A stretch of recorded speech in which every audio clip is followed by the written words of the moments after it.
때가 어디 들어가셨어요?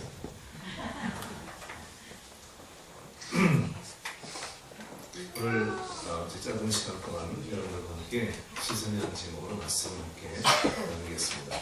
왜 시선이라는 제목을 무슨 말이냐면 믿음이라고 하는 것은요, 우리가 무엇을 바라보는가, 이것이 중요한 거예요. 믿음은, 따라서 하세요. 믿음은 하나님께 나의 시선을 고정시키는 것이다. 하나님을 바라보는 것, 그것이 바로 믿음이라고 하는 것이에요. 여러분, 제가 첫날에도 말씀드렸지만은 사람은 가진 대로 되지 않고 또 배운 대로 되지 않습니다. 여러분, 이렇게 여러분 자신의 인생을 돌아보고요, 또 우리 주변 사람들 한번 돌아보세요. 사람들이 많이 배웠다고 잘 되는 게 아니에요. 돈이 많다고 행복한 것이 아니에요. 사람은 본 대로, 사람은 가진 대로 또 배운 대로 되는 것이 아니고 사람은 본 대로 되는 겁니다. 본 대로. 무엇을 바라보는가가 앞으로의 우리의 미래요, 우리의 모습이라고 하는 것이에요. 우리의 믿음도 마찬가지입니다. 내가 지금 무엇을 바라보고 있는가. 여러분들이 지금 교회는 나오지만 여러분들 맨날 돈 바라보고 돈 따라가면요, 여러분들은 신앙인이 아니에요. 여러분들이 세상의 것에 정신이 팔려가지고 살면 그것은 믿음이 아니에요.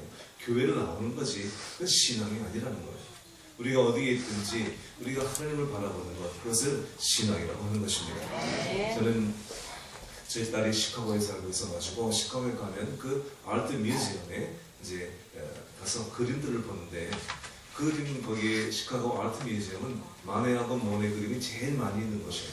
고와 고갱, 그런 아주 대화가들의 그림이 거기에 전시되어 있습니다. 어느 한 번은 제가 좀 운이 좋게도 레오나르도 다빈치의 모나리자를 거기서 보게 되었어요. 모나리자가 거기 항상 있는 것이 아니고 이제 전 세계에 이렇게 돌아다닙니다. 그렇죠. 방문에서 대여를 해가지고 제가 마침 갔을 때 모나리자가 거기 있었습니다. 제 눈으로 그 그림을 확인하면서 정말 이것이 왜 세계에 명한지 제가 확인할 수가 있었어요. 사람들은 자기 눈으로 보는 것을 바로 그것을 사실이라고 생각을 하고 그것을 믿는 거죠. 세상 사람들은 다 눈으로 보는 것을 믿고 살아가요. 그렇지만 여러분, 우리가 이 눈으로 보는 것이 전부 다가 아니라는 거예요. 지금 우리는 여기에 불빛이 비치고 있지만은 이 불빛이 전부 다가 아닙니다. 이 불빛이 비추기 위해서는요, 지금 보이지 않는 전선줄이 발전소에서 여기까지 연결되어 있기 때문에 지금 불이 비치고 있는 거예요. 보이지 않지만 분명히 있는 것입니다. 그 보이지 않는 것이 없으면 여기는 불이 들어오지 않아요. 이런 모든 것이 다 마찬가지예요. 여러분들이 지금 보고 있는 이근호 목사는요, 사실 제 껍데기가 제가 아니에요. 이 껍데기 안에 있는 제 영혼과 제 마음이 이근호죠.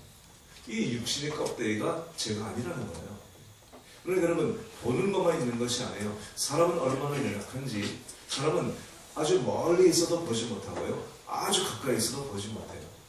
사람은 너무 커도 보지 못하고 지금같이 너무 작아도 보지 못해요.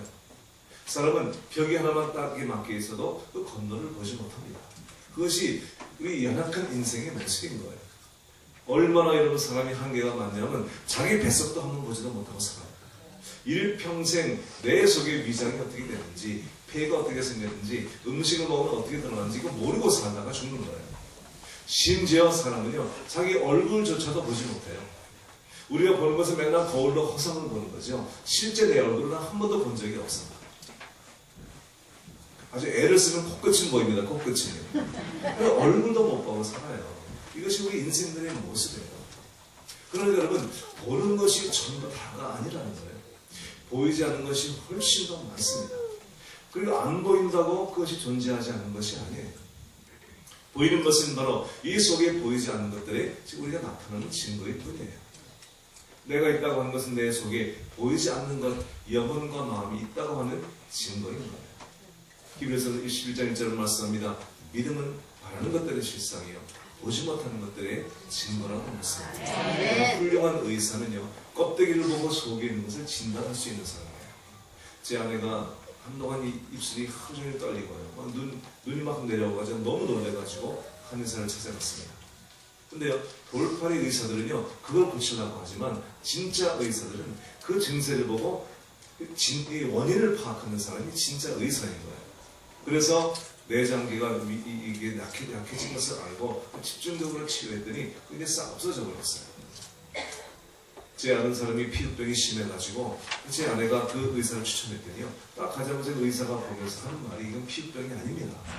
그러는 거예요. 그리고 폐가 좋지 않다는 것을 바로 의사가 바로 말해줘가지고 이걸 너무나 놀라는 거예요. 자기 피부가 너무너무 상해가지고 10년 동안 한의사를 찾아다니면서 별별 약을 다 먹었지만 낫진 않았어요. 그런데 이 의사가 보자마자 피부병이 아니라는 거예요. 그리고 폐가 나쁘다는 거예요. 그분이 폐가 나빴거든요. 그리고 그 부분을 치료하니까 피부가 좋아지기 시작했어요. 그러니까 여러분, 이 보이는 것은요, 보이지 않는 것이 나타나서 좀 보이는 거예요. 그러니까 이 보이는 것은 보이지 않는 것이 있다는 증거라고 하는 거예요. 히브리 11장 3절에 말씀하죠. 보이는 것은 나타난 것으로 말미암아 된 것이 아니니라. 육으로 난 것은 육이요, 영으로 난 것은 영이니라. 육이 있으면 반드시 그 속에 영이 있다는 거예요. 보이지 않지만 있다는 거예요. 어느 청년이 목사님을 찾아서 이렇게 말했습니다. 목사님, 저는 안 보이는 것은 믿지 못합니다. 하나님을 보여주시면 내가 믿겠습니다. 그런 젊은이들이 많잖아요. 보여주면 믿겠다면 보여주면. 그래서 목사님이 이렇게 말했습니다. 나도 네가 나한테 네 마음을 보여주면 나도 하나님 보여주겠다. 여러분, 마음이 있지만 분명히 있어요. 그렇지만 보이지 않아요. 마찬가지로 하나님도 계시지만 눈에 보이지 않는 거예요. 영적인 존재이기 때문에요. 그러니까 여러분, 보인다고 보이는 것이 전부 다가 아니에요. 보이지 않는 부분들이 분명히 있다는 것입니다. 저는 오늘 여러분들과 함께 이 짧은 시간 동안 시선이라는 제목을 통해서 우리는 왜 보이는 것을 믿지 않고 보이지 않는 것을 믿어야 하는가? 왜 우리는 사람이나 환경을 믿지 말고 우리는 하나님을 믿어야 하는가를 세 가지를 말씀해 드리려고 합니다. 첫 번째, 우리가 보이는 것, 이 보이는 육신의 세계, 그리고 보이는 것을 믿지 아니하고 보이지 않는 하나님, 영적인 것을 믿는 이유는 무엇인가? 우리는 왜 이렇게 연약한 사람과 환경을 믿지 말고 우리는 왜 하나님을 믿어야 하는가? 첫째는요, 사람과 환경은 다 변하기 때문이에요. 변하는 것은 믿음의 대상이 되지 못해요. 여러분, 믿음이라고 하는 것은 변치 않는 것을 믿는 거예요. 인간은 변하지만 하나님은 영원히 변하지 않으세요. 그래서 사람은 믿음의 대상이 아니에요. 우리의 유일한 믿음의 대상은 변치 않는 하나님이신 거예요. 사람은 다 변합니다. 이런 환경은 전부 다 변합니다. 제가 40년 전에 미국 가가지고 매년마다 한국에 나오면요, 한국은 매년 변해요. 물론 40년 전과 지금은요, 말할 수 없이 변했죠. 완전히 다른 나라죠. 저는 안양을 넘어서 안산이라는 곳을 넘어서 원대라는 곳에 저희 어머니 고향이 있었거든요. 저는 서울에서 태어났지만 우리 어머님의 고향은 그 원디예요. 제가요, 겨울방학, 여름방학 때면 항상 거기 가서 살았어요. 지냈어요. 그래서 제 마음속에는 그 원디가 너무나 그리운 거예요. 그래서 겨울이 되면 거기 냇가에 얼음 깨가지고 거기 이 고기 잡아가지고 철력국 끓여 먹고요. 그리고 밤이 되면 전기가 안 들어갔기 때문에 거기 화롯불에다가 불 펴가지고 고구마 구워 먹고 전등불이 초록불 같은 거 켜놓고요. 그게 저는 미국 가서도 그렇게 그리워가지고요. 내가 언제 한번 한국에 오면 내가 거기를 꼭 한번 가리라. 그 마음을 먹었다가 제가 몇 년 전에 제가 그 안양을 갔어요. 안양이 옛날의 안양이 아닌 거예요, 이게. 완전 서울이에요, 서울, 이게. 그리고 이게 변한 게 아니고 완전 다른 나라예요, 다른 도시예요. 안산 쪽으로 갔는데요. 많은 분들에게 물어봤습니다. 원디란 마을이 없어졌어요. 이름이 없어진 거예요. 찾을 수가 없는 거예요, 찾을 수가. 너무나 가보고 싶고, 너무나 그 옛날에 그분들 좀 만나고 싶은데요. 찾을 수가 없어가지고 결국 포기하고 못 갔어요. 너무나 변한 거예요. 이번에 와가지고 제 고향이 제동, 기회동, 원서동이거든요. 거기를 갔습니다. 어쩌면 어릴 때 그렇게 커 보이던 동네가요, 그렇게 좁습니까? 기회동 골목이요, 그게요, 자동차 한 대 다니는 골목이더라고요. 어릴 때 굉장히 넓은 줄 알았는데 너무너무 놀랐어요. 제동국민학교 나왔거든요. 제 제동국민학교. 거기에 가봤더니 완전히 유치원이에요, 유치원. 어쩌면 거기 옛날에 크게 운동장이 넓게 생각이 됐는데요, 완전히 조그만 유치원같이, 미국의 조그만 유치원 같은 거예요. 너무나 놀랐어요. 어쩌면 그렇게 많이 변했습니까? 여러분, 환경, 세상은 다 변해요. 모든 것이 변해요. 그 사람도 변해요. 여러분, 작년에 뭐 물론 40년 전에 저와 지금은 물론 달라졌고요. 여러분 작년도 올해도 사람은 다 변합니다. 그런데 오랜만에 만나면 그러죠. 10년 전이나 지금이나 똑같습니다. 그거 거짓말이에요. 절대 믿지 마세요. 그러면 믿어도 괜찮아요. 어차피 착각 속에서 하는 거니까 그냥 작년이나 올해나 똑같다고요. 그럼 그건 맞는 말이 아니에요. 지금 작년의 모습을 잃어버렸기 때문에 그런 말 하는 거예요. 사람들이. 변했어요. 분명히. 그런데 자기도 같이 늙었으니까 안 변한 것 같은 거예요. 지금. 우리는 다 변했습니다. 여러분 진짜 맞는 말은 뭐냐면 세월이 많이 흘렀는데 곱게 늙으셨군요. 이게 맞는 말이에요. 옆에 사람 한번 쳐다보시면 얘기하세요. 곱게 늙으셨군요. 곱게 늙은 거예요. 안 변한 게 다 변했어요.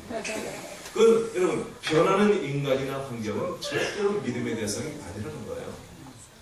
그렇습니까 여러분? 만일에 100년 전에 하나님께서 예수를 믿으면 구원받는다고 말씀하시고 100년 지난 다음에 하나님이 세월이 흘렀으니까 좀 바뀌었다.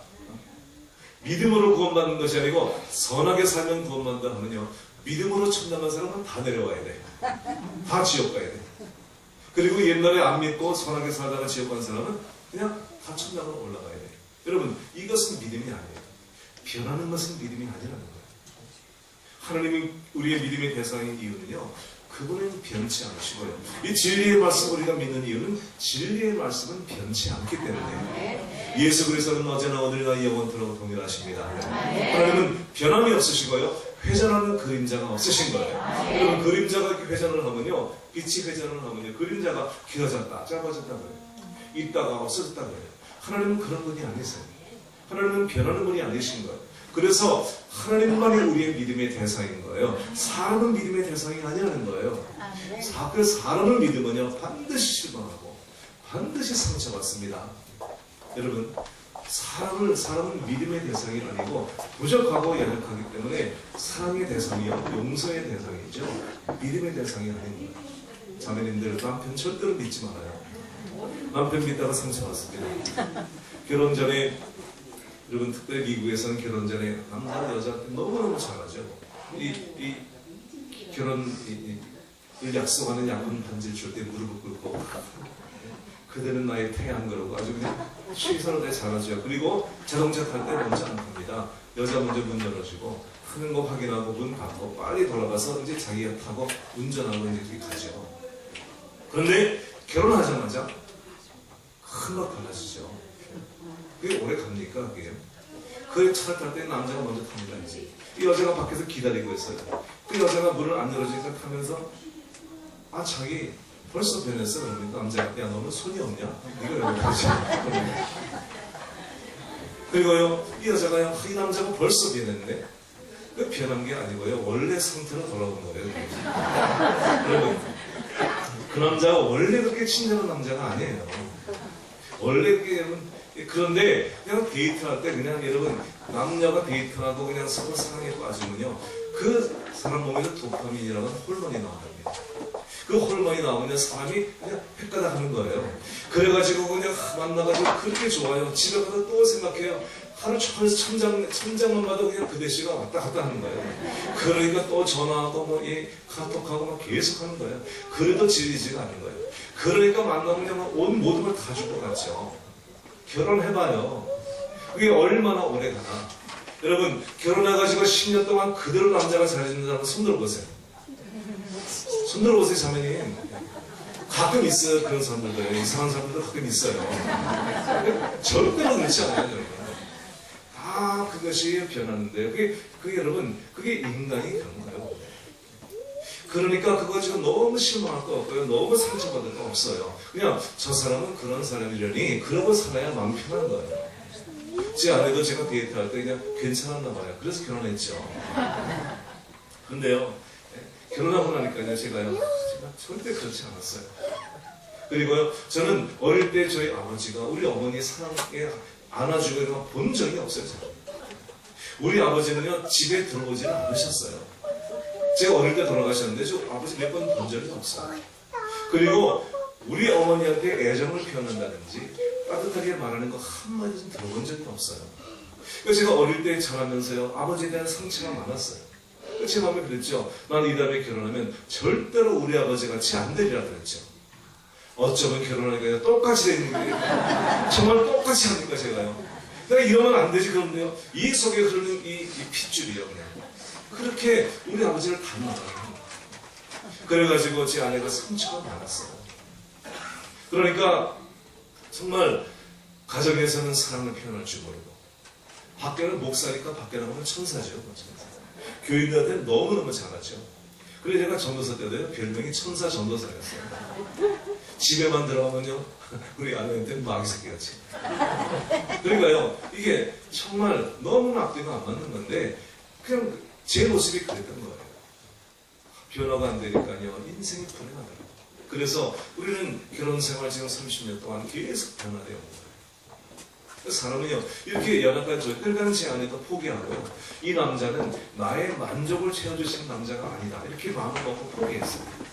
그리고 제 아내는 어떻게 생각하냐면, 이 남자는 너무 부족하니까 내가 도와주고, 내가 이렇게 이 옆에서 내가 도와줘야 될 그런 대상이다, 이렇게 생각하고 마음을 바꾸니까요, 그냥 지금까지 사는 거예요. 안 그러면 못 삽니다, 여러분.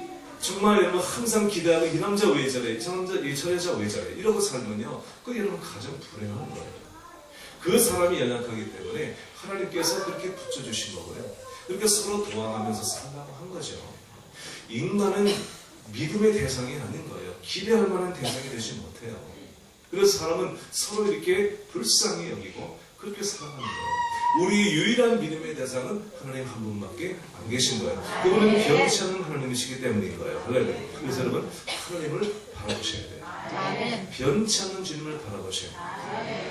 두 번째로, 사람은 연약하고 부족하지만 하나님은 완전하신 하나님이시며 우리를 온전케 하시는 하나님이시기 때문에, 사람은 부족하고 연약해요. 나도 내 아내의 필요를 다 채워주지 못해요.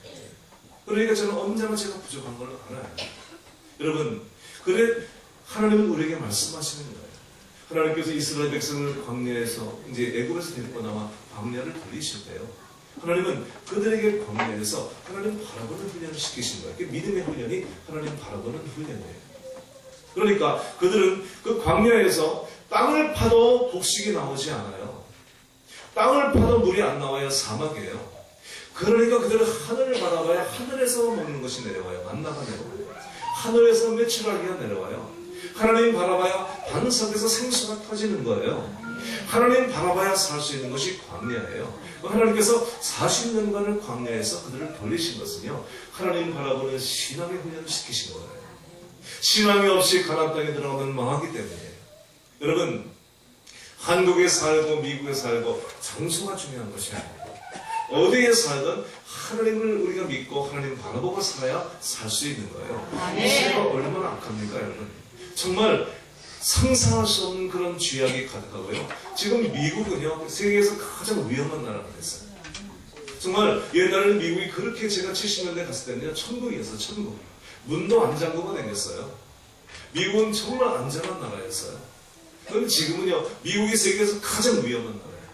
한국에 들어올 때 공항에서 검색한 것보다요, 이 미국이 훨씬 더 까다롭고요, 얼마나 어려우시고, 그리고요, 정말 언제 죽을지 몰라요. 이라크 전쟁 가서 살아온 사람, 이 군인이요, 시카고에서 총 맞아 죽었어요. 예? 전쟁터보다 더 위험해요. 얼마나 위험한지 몰라요. 그리고 얼마나 답답했습니다. 상상을 초월한 거예요. 그러니까 미국에 가는 게 중요한 게 아니고요, 신앙을 가지고 가야 되는 거예요. 한국에 살아도 마찬가지예요. 여러분, 한국에 살아도 이렇게 살기 좋아진 것 같지만요, 사람들의 마음은 더 강팍해지고요, 아이들의 마음이 얼마나 강팍해졌는지 몰라요. 어린애들이 얼마나 애들이 살기 어려우면 애들이 자살해 죽습니다. 어느 부모님이요, 그 학교 전교에서 2등하는 아이를요, 1등 하지 않는다고 얼마나 막 애를 갖다가 막 이 아이를 닥달을 했는지. 얘가요, 2등을 하는데 항상 10등 가요. 10등. 1등을 못하니까. 그러니까 엄마 아버지 차라리 야단을 치니까. 여러분, 야단만 애들은 공부 잘하는 애들이에요. 더 잘하고, 못하는 애들은 야단도 안 맞아요. 못하는 애들은 아예 포기하고. 잘하는 애들은 자꾸만 야단을 치는 거예요. 얘가 막 스트레스가 많다가요, 1등 하던 애가 몸이 아파가지고 학교를 안 나왔대요. 오래가요. 그 얘가 1등이 됐어요. 드디어 1등을 한 거예요. 얼마나 좋습니까? 1등을 성적표를 받아온 그 다음 달에 얘가 자살해 죽어요.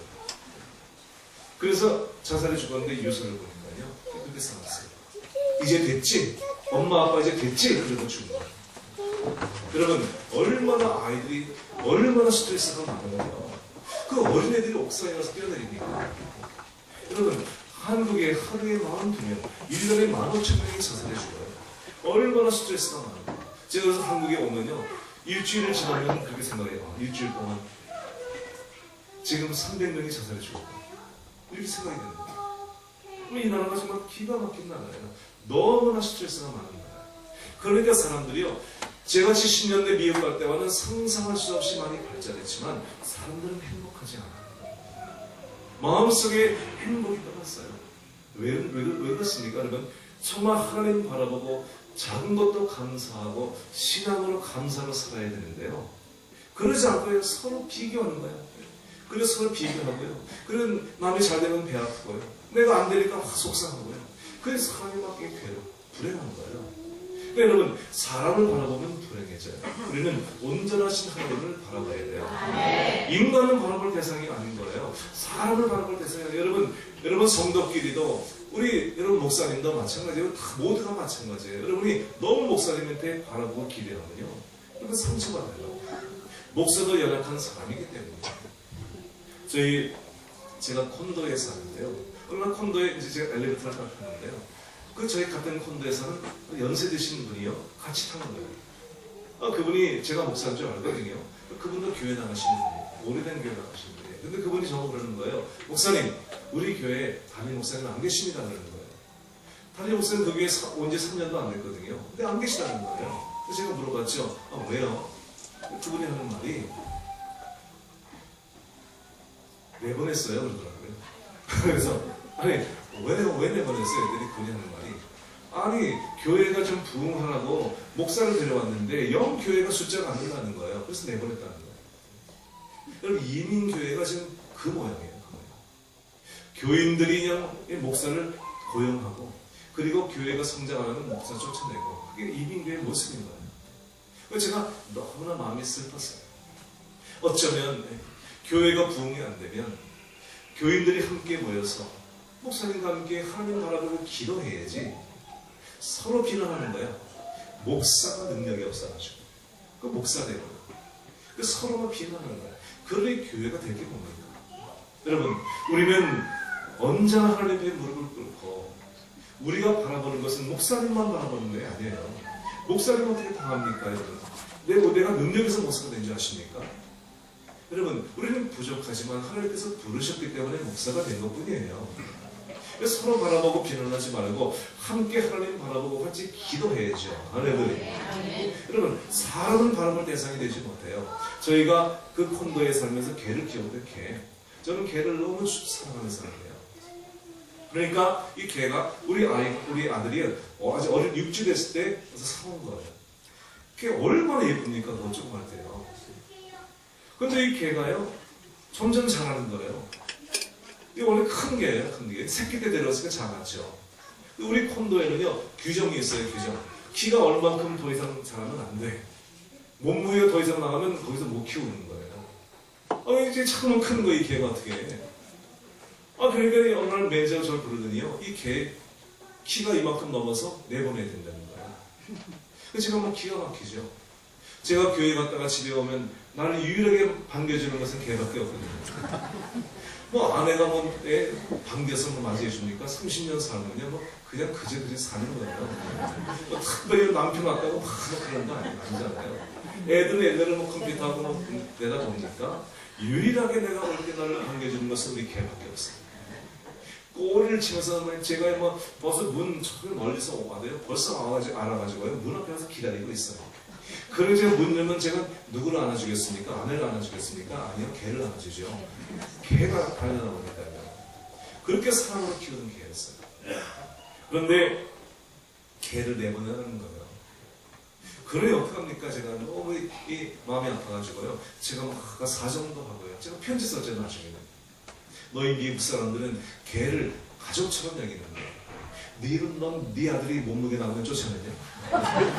너 네 아들 키 크다고 쫓아내냐? 지금 우리 가족 같은 걔를 쫓아내면 어떡하냐? 근데 뭐 그냥 변호사를 뭐 사네요. 그 하루에 20불씩 벌금을 내요. 한 달에 600불을 벌금을 내야 되는 거예요. 그것도 한 석 달만 그리고 쫓아내야 되는 거예요. 그저 정말 눈물을 머금 거예요. 그 개를 제 아들 친구 집으로 보냈습니다. 여러분, 그 제가 틈틈이 생각이 나면서 제가 그런 생각이 들어요. 나는 개 한 마리도 못 지키는 목사다. 여러분, 내가 어떻게 성도를 지킵니까? 내가 어떻게 교회를 지킵니까? 내가 잘해서 뭐 교회가 됩니까? 여러분, 정말 하나님이 도와주셔가지고 제가 목회하는 거죠. 내 힘으로 하는 것이 아니에요. 여러분, 정말 어떤 때는 정말 너무나 목회하다가 힘들면요, 정말 교회도 참 가기가 너무 어렵고 사람 보기도 어려운 그런 때가 있어요. 이민교회는 그런 목사들 많아요. 어떤 중년의 남자가요, 자기 늙은 어머니하고 교회를 가는데요, 어머니가 그러는 거예요. 야, 너 이 남자 교회를 안 가려고 그러는 거예요. 중년 남자가요. 그러니까 어머니가, 야, 너 교회 가야지. 안 가면 어떡하냐. 지금 어머니 나 교회 가고 싶지 않아요. 나 누구도 보고 싶어요. 누구도 보고 싶어요. 누구 지도도 보고 싶어요. 나 가기 싫어요. 야, 그래도 가야지. 너 안 가면 어떡하려고 그래. 어머니 나 가기 싫어요. 나 안 갈래요. 그러니까, 야, 그래도 가야지. 네가 담임 목사인데.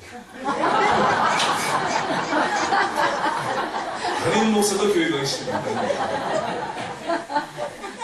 그래서 사람들에게 너무 상처를 받으니까요. 가게 하시는 거예요. 제가 이 이민교회 20년 동안 이렇게 집회를 다녔거든요.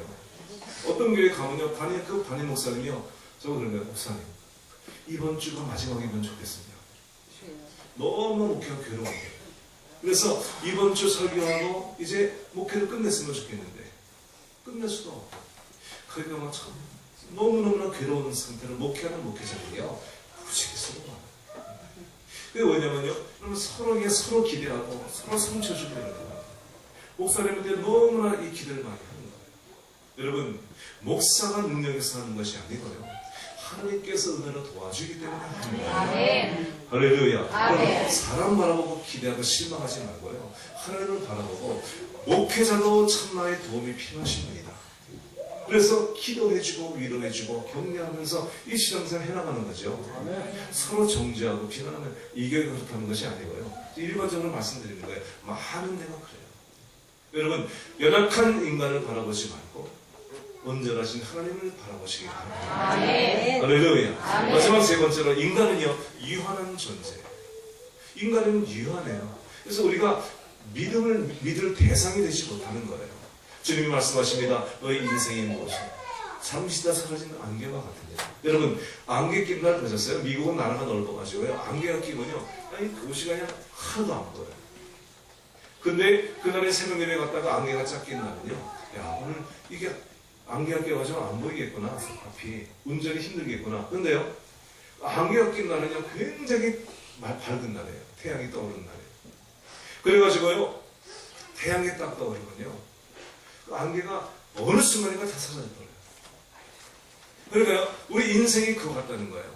안개와 같다는 거예요.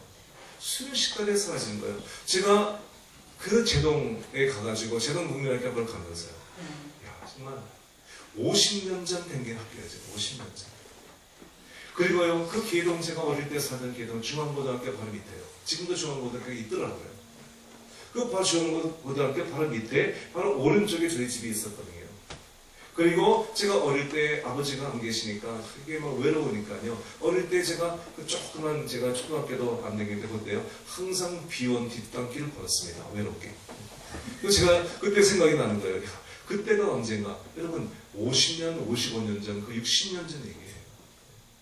그러니까요, 거기를 제가 걸으면서, 어쩌면 이렇게 인생이 이렇게 바람같이 지나가는가? 어쩌면 이렇게 정말 눈 깜짝할 것 같은데, 어쩌면 이렇게 세월이 흘렀는가? 그런 생각이 든 거예요. 여러분, 인생은 마치 안개와 같은 거예요. 그리고 또 성경이 말씀하기를 마치 사람의 영혼들의 풀과 꽃 같다고 하는 거예요. 미국의 잠대는 굉장히 넓은데요, 집집마다 잠대가 있어요. 잠대밭이. 그걸 여러분 파랗게 돋았지만은 아침에 잠대를 딱 깎고 나면요, 낮이 되면 그 깎은 잠대가 다 누렇게 다 죽어요. 그것이 우리 인생이라는 거예요. 그러면 인생이 그런 모습이에요. 제가 오래간만에 한국에 나와서 친구를 만나보니 어쩌면 할아버지들이 됐습니다. 그래서 제가 너무 놀라는 거예요. 그리고 몇 년 전에 제 친구를 만났는데요. 몇 년 전 저는 아직도 손자가 없는데요. 몇 년 전인데요. 그때 벌써 손자가 생겼어요. 치과 의사인데요. 자기 손자가 있어가지고 저거 그러는 거예요. 야, 나는 아들을 위해서는 내가 안 죽지만 손자를 위해서 내가 죽는다 그래요. 내가 깜짝 놀랐어요. 손자가 저렇게 중요한가? 그래가지고 그냥 만나면 손자 이제 만나게 하시는 거예요. 대화가 안 돼, 대화가 그냥 만나면 손자 얘기하는 대화가 안 돼. 그래서 이제 어디 가보니까 한국에서는요 손자 얘기하면 벌금 10만 원 내야 된대. 어느 교회는요 손자 얘기하면 장로 안 줘요. 장로들이 모여서 왜 손자 얘기만 하니까요. 이게 교회가 그냥 손자 얘기만 하는 거예요. 그러니까 그 교회는요 한국의 큰 교회인데요 장로님들이 집사님들이 손자 얘기하고 이러면요 장로 장님이 안 돼요. 그래서 제가 그러니까 나이 먹으니까요 뭐 세상에 할 일도 없는 거예요. 그러니까 여러분 그대 친구가 옛날에 팔팔해가지고 같이 다녔던 그 친구가 다 늙어가지고 이제는 골프나 치고 그냥 그 손자 얘기만 하고 그런 친구 보니까 너무 한심하더라고. 근데 보니까 나도 같은 나이야 뭐. 같이 이렇게 인생이 늙은 거야. 네, 여러분 인간은 정말 유한한 존재인 거예요. 자기 앞날을 알지 못해요. 여러분 9.11 사건 때 이 비행기 폭파범이요. 비행기 두 대로 그 쌍둥이 빌딩을 폭파하지 않았습니까? 67층이에요. 한국에 아주 거기서 일하는 사람들은 엘리트들이에요. 한국 자매가요. 거기서 일을 하고 있었는데요. 엄마한테 핸드폰으로 전화가 와요. 뭐라 하죠? 엄마! 비행기가 여기로 날아오고 있어요. 그게 마지막 말이었어요. 비행기가 빌딩에 나오는 걸 상상할 수 있습니까? 이게 왜 날아오는지 모르는 거예요. 지금 2초 후에 3초 후에 죽는 걸 모르는 거예요. 그것이 우리 인생들의 모습인 거예요. 이 예배 끝나고 나가서 무슨 일이 생길지 몰라요. 우리는 5분 후의 일도 알지 못하는 유한한 인생들입니다. 그것이 우리의 모습인 거예요. 여러분, 저를 사랑하는 아주 좋은 사람이 계셨어요. 아직 일제시대 때 이화여자 나온 사업가예요, 사업가. 근데 이 전사님이 저를 아들같이 사랑하세요. 항상 새벽에 기도해 주시고요. 저를 만나 그렇게 기뻐하시고 저는 그렇게 사랑했는데요. 이분이요. 얼마나 아주 건강하신데요. 90이 넘어도요. 빼다 뻗으시고 뛰어다니시는 거예요. 그리고 90이 넘었는데요. 피아노 반주하시고요. 그리고 성가대 지휘하세요. 그렇게 건강하시던 분인데요. 제가 LA를 떠나가지고 소문을 들으니까 이제 몸이 안 좋아. 몸이 이제 너무 늙어서 97세가 돼가지고 너무 늙어서 이제 양로병원에 들어가셨다는 거예요. 그 전사님이 양로병원에 들어갔다니 상상이 안 되는 거예요. 그런데 제가 언젠가 그분 돌아가시기 전에 한번 뵈야 되겠다 결심을 하고 제가 LA 갔다가 아주 멀리 있어요. 멀리 그걸 찾아갔어요. 그래서 그 박혜선 전도사님인데요. 전사님 나를 만나면 그 병원에 쓸쓸하게 있다가 얼마나 좋아하실까. 그래가지고 제가 이제 제 아내하고 제 장모님하고 셋이 같이 갔거든요. 가가지고 그 양로병원에 딱 들어갔더니 마침 그 전사님이 이 카페테리아에서요. 저쪽을 향해서 휠체어에 앉아 계시더라고요. 그래서 제가 뒤로 다가가지고 어깨를 딱 잡고 전도사님 그랬죠. 저를 딱 보고 얼마나 놀랬겠어요. 근데 저를 딱 보더니요. 누구세요? 그러는 거예요. 치매가 왜 잊어버린 거죠. 제가 그때 병원에서 나오면서 너무나 허무했어요. 인생이. 어쩌면 그렇게 사랑해서 보고 싶은 사람을 이렇게 잊어버렸을까. 그리고 얼마 전에 세상을 떠나셨거든요. 여러분, 제가 그분을 보면서 참 인생이 너무 허무한 거예요. 여러분, 그것이 우리 인생의 모습입니다. 우리는 앞날을 알지 못해요. 그렇게 사랑하는 사람도 알아보지 못해요. 우리는 떠나는 거예요. 그 인간은요, 우리가 믿음의 대상이 되지 못하는 거예요. 하나님은요, 우리의 앞날을 아시고 인도하시는 하나님이세요. 제가 이런 간증이 많이 있지만 시간상 간증을 못하고요. 여러분, 우리는 하나님을 바라봐야 됩니다. 미국에 유명한 목사님이 계셔요. 미국 모르는 사람이 없는 그런 목사님이 계셔요. 그분이 젊었을 때 그 성도의 집을 신방 갔어요. 그랬더니요, 그 성도님 집의 벽에 여러분 다니엘이 그 사자굴 속에 있는 그림 있죠? 그 그림이 있는 거예요. 그래서 너무 그 그림이 은혜스러워가지고 보고 있으니까요. 그 교인이 그런 거예요. 목사님, 뭘 보십니까? 그 목사님이 네, 그림이 너무 은혜스럽네요. 이 이 집사님이 또 물어봐요. 목사님, 뭘 보고 계십니까? 그림 속에서. 네, 다니엘의 얼굴에만 빛이 나고 있네요. 그런데 이 집사님이 세 번째 물어봤어요. 목사님, 거기서 뭘 보십니까? 그때 이 목사님이 그 집사님이 뭔가 하고 싶은 말이 있다는 것을 알았어요. 그때 그 집사님이 말합니다. 목사님, 다니엘의 눈을 보십시오. 다니엘의 눈을 보니까요. 다니엘은 사자를 보고 있는 것도 아니고 자기를 보고 있는 것도 아니고 환경을 보고 있는 것도 아니고 다니엘은 눈을 들어서 하나님을 보고 있었습니다. 아멘. 그것을 신앙이라고 하는 거예요. 그 목사님이요. 미 전국으로 아주 유명하고 그리고 그 목사님 설교를 듣는 사람들이 TV로 무지하게 전국에 많이 있는 분이거든요. 근데 어느 날 그분이 조지아에서 교인이 10,000명이 넘어요. 아들은 더 큰 교회예요. 아주 성공하신 분의 목회. 그런데 어느 날 그 사모님이 목사님을 떠났어요. 목회 싫다고 사모하는 거 싫다고 목사님을 떠나버렸어요. 그 침례교 교단 법상 사모님이 떠나면 목사가 그만둬야 돼요. 목사 혼자 목회 못하게 돼 있어요. 사모님이 남편을 떠났다, 이혼했다, 못하게 돼 있어요. 근데 그 온 교인들이요, 목사님도 얼마나 가슴 아팠겠어요. 정말 그 생명같이 키운 그 목회를요, 아내도 떠나버리고 목회도 잃어버리게 생긴 거예요. 근데 교인들이 워낙 존경하니까요, 교단을 법을 바꿔서라도 그 목사님을 계속해서 목회자로 모신 거예요. 여러분, 그 목사님이 그게 말하는 거예요. 자기가 목회를 하면서 그 목회 삶 가운데 수많은 시련과 고난이 있었지만 자기가 청년 때 그 집사님 집에 가서 다니엘의 그 사진을 보면서 그림을 보면서 그 집사님이 했던 말, 목사님 다니엘의 눈을 보십시오. 그래서 자기가 어려운 고비가 있을 때마다 항상 하나님 바라보고 승리했다는 거예요. 여러분, 하나님을 바라보시기 바랍니다. 주님께서 말씀하십니다. 소년도 피곤하고 건배하는 장대도 넘어지면 자빠지네. 오직 여호와를 앙망하는 자, 앙망하는 것은 바라보는 것을 말합니다. 하나님을 바라보는 자는 새 힘을 얻을 것입니다. 소년도 넘어지고 장대도 넘어지고 자빠지네. 오직 여호와를 앙망하는 자는 새 힘을 얻을 것입니다. 독수리가 날개치며 올라가면 같을 것이고 걸어가도 피곤치 않고 달려가도 곤비지 아니할 것입니다. 여러분, 하나님을 바라보시기 바랍니다. 여러분의 일생의 신앙생활 동안 사람 바라보고 상처받지 말고 사람 바라보고 실망하지 말고 사람은 우리의 용서의 대상이에요. 사랑의 대상일 뿐이에요. 여러분, 자식도 너무 기대하지 말아요. 그 자식이 나에게 만족을 줄 거라고 생각하지 말아요. 키워놓으면 다 가요. 그리고요, 여자하고 눈 맞으면요, 엄마 아빠 보이지도 않아요. 기대할 거 하나도 없어요. 우리 자식이 크면 나한테 용돈 줄 거, 여러분 기대하지 말아요. 자식 바라보고 사는 거 아니에요. 그냥 하나님이 내게 부모의 사명을 줬으니까 그냥 키울 때까지 사랑으로 기도로 키운 것 뿐이죠. 그 자식이 나에게 행복을 주는 것이 아니에요.